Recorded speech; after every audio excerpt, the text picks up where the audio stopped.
And joining us now here on Locked on Buckeyes, it is your boy Q, continuing our Buckeye road trip around the NFL. He is the host of Locked on Raiders. Q, welcome back to the show. Hey, man, I appreciate you. Anytime you have me on, man, I definitely appreciate it. It's always a lot of fun catching up with you. Yes, sir. Yes, sir, it is. We hit Jonathan Hankins. But now the youngest of the three Buckeyes that are on the Raiders. I want to say Oakland so bad. I got to get used to this Vegas thing.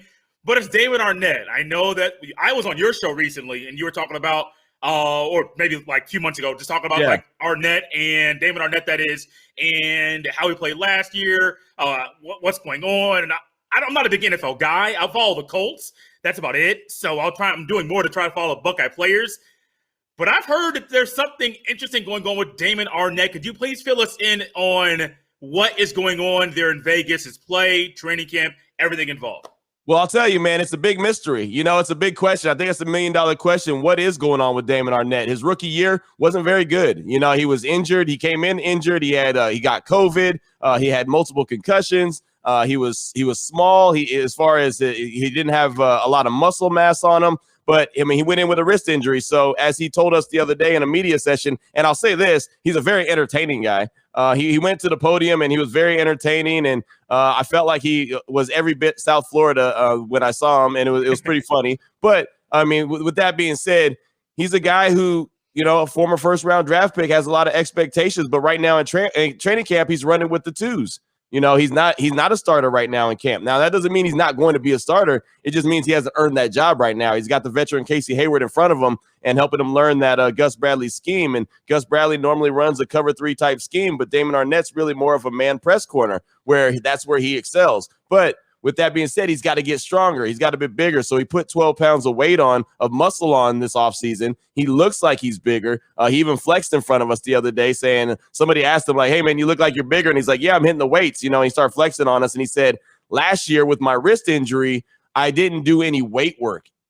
Everything I did was bands and agility. So it was all just, you know, it wasn't the real iron. It wasn't really, you know, being able to do that because of his wrist injury. So he has a lot more weight and he feels a lot more confident.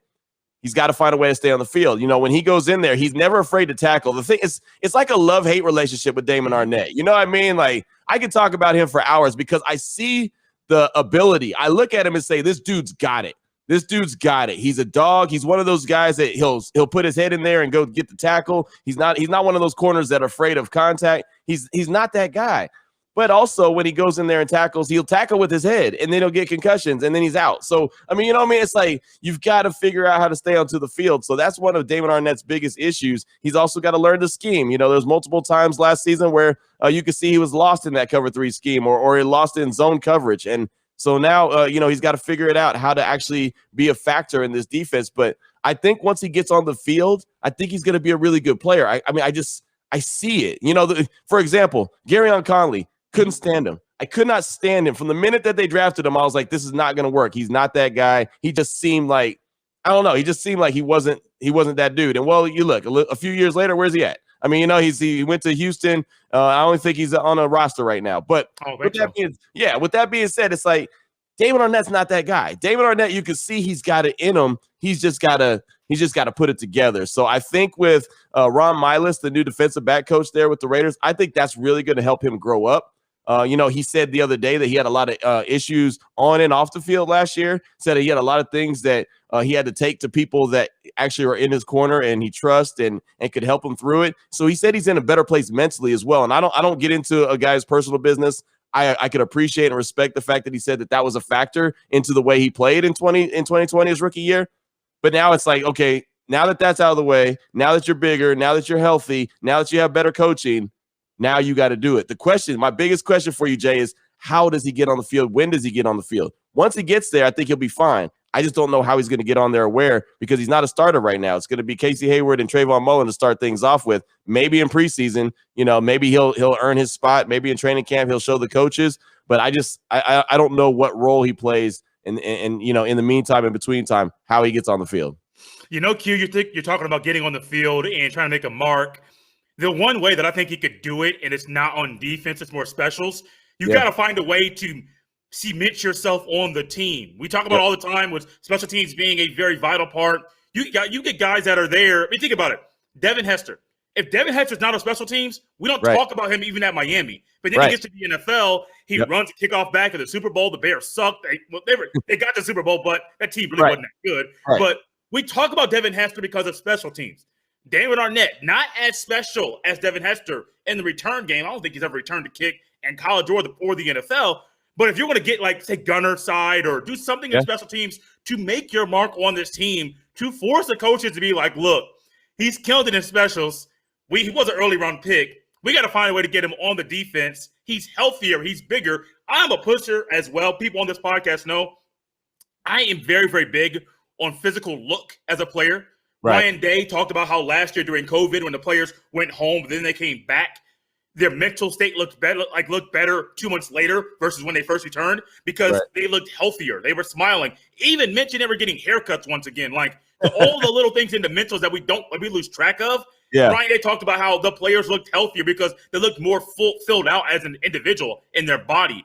Right. Damon Arnette and that little physical element, the wrist thing there, I think that's something that people look past. Yeah. He said, yeah, it's a wrist injury. I was going to ask you, why didn't he have the body weight? But you mentioned the wrist injury. And so it all makes sense why he was a little bit smaller.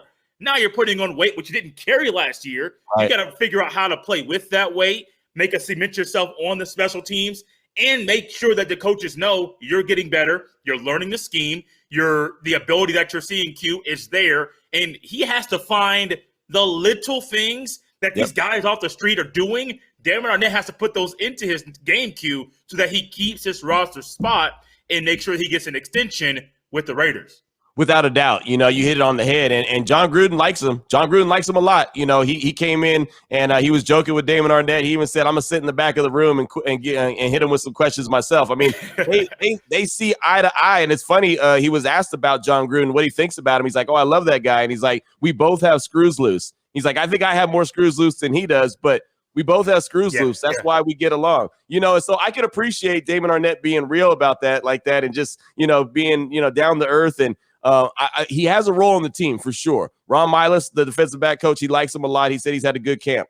Again, he just got to get out there and do it and show that he belongs out there. I think that Casey Hayward's going to start, but I think that at some point when Damon Arnette is ready, I think they're going to say, you know what, now we'll pass the torch on to him. Last year, they just put him out there day one, and I think that was a mistake. And I think they realized that was a mistake. They needed a veteran in front of him to kind of guide him at first. But once he gets out there, man, I really believe sky's the limit for this dude, that he really can go get it done. He's just got to go put it all together. So he's one of the guys that I definitely believe in, and I look forward to seeing what he's doing in the preseason and also what he's doing, early on in the regular season, how he earns his way, how he earns the trust of the coaches, because that's what it's about too. You got to go out there and show that you know what you're doing and earn the trust of the coaching staff, because then sky's the limit. They'll believe in you. So I think he's got it, though. He's got the tools. He's just got to put them together. Last question for you very quickly, if you can.